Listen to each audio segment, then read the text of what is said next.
जेव्हा तुम्ही म्हणताय की लोकांनी निवडणूक हातात घेतली आणि वेगवेगळे मुद्दे लोकांनी निवडणूक हातात घेण्याला कारणीभूत होते.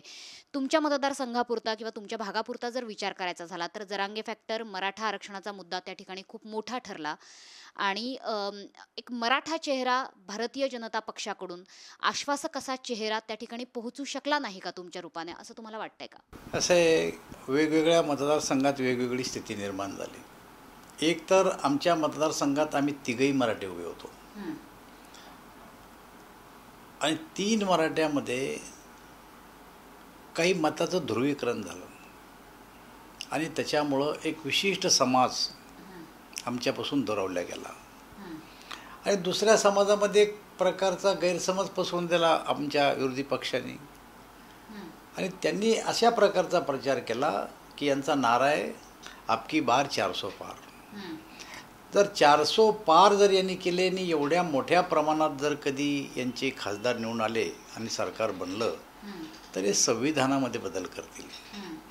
खरं तर या देशाच्या सर्वोच्च न्यायालयाने स्पष्ट सांगितलेलं आहे की संविधानाच्या मूळ ढाच्यामध्ये कोणालाही बदल करता येणार नाही. या देशाच्या प्रधानमंत्र्यांनी लोकसभेमध्ये सांगितलेलं आहे, लोकसभेत सांगणं वेगळं, जाहीर सभेत सांगणं वेगळं.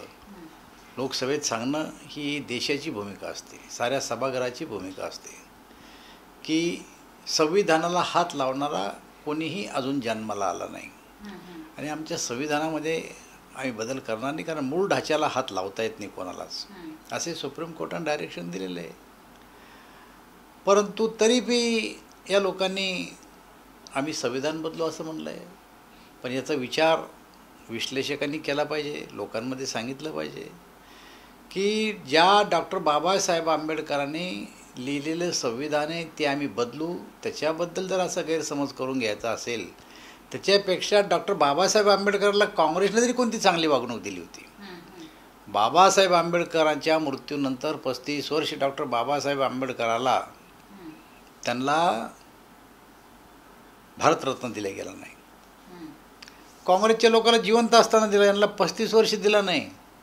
आणि ज्या टायमाला या देशामध्ये बिगर काँग्रेसी सरकार आलं आणि त्या व्ही.पी. सिंगाच्या सरकारला भाजपचा पाठिंबा होता, त्या टायमाला भारतरत्न दिला गेला नाही. पण हे झालं विरोधी पक्षांचं अपयश तुम्ही सांगता आहात. मात्र मराठा आरक्षणाचं सगळं आंदोलन हँडल करण्यात आणि तुम्ही जे म्हणताय विरोधी पक्षांवर वारंवार जे आरोप केले जात आहेत आता की एक नॅरेटिव्ह सेट केलं, तर हे नॅरेटिव्ह खोडून काढण्यात भाजपला महाराष्ट्रात अपयश आलंय का? असं आहे मॅडम, कधी कधी काही विषयामध्ये यश येतं, परंतु काही विषय अशा असतात की जे भावनात्मक असतात. हा भावनात्मक विषय होऊन गेला आरक्षणाचा नाही, संविधान बदलायचा, हा भावनात्मक विषय होऊन गेला आणि त्याच्यामुळं लोकांना सांगून सुद्धा, आम्ही सांगितलं नाही असं नाही, सांगून सुद्धा त्या विषयाला आम्ही त्यांचं मत बदलू शकलो नाही. महाराष्ट्रामध्ये मराठा आरक्षण आहे,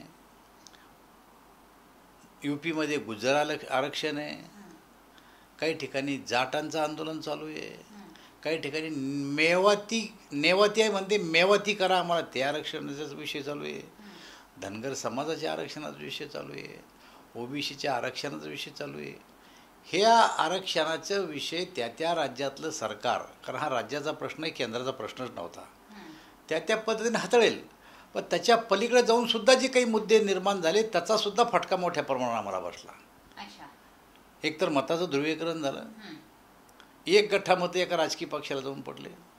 दुसरीकडे संविधान बदलणारे म्हणून आदिवासी आणि दलितांची मतंसुद्धा आमच्यापासून काही प्रमाणात दुरावले गेले, सगळे नाही पण काही प्रमाणात दुरावले गेले आणि सगळे ही मतं एका ठिकाणी गेल्यामुळं त्यांची संख्या पूर्वीपेक्षा जास्त वाढली, फार नाही.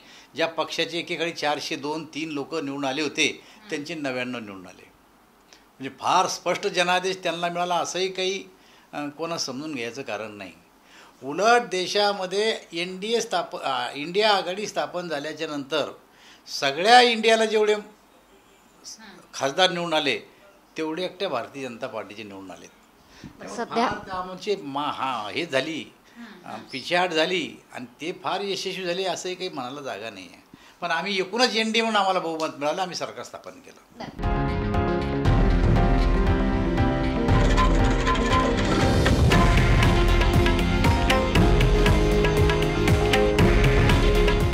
हे आहे देशातील नंबर 1 न्यूज नेटवर्क आणि आपण पाहत आहात TV9 मराठी.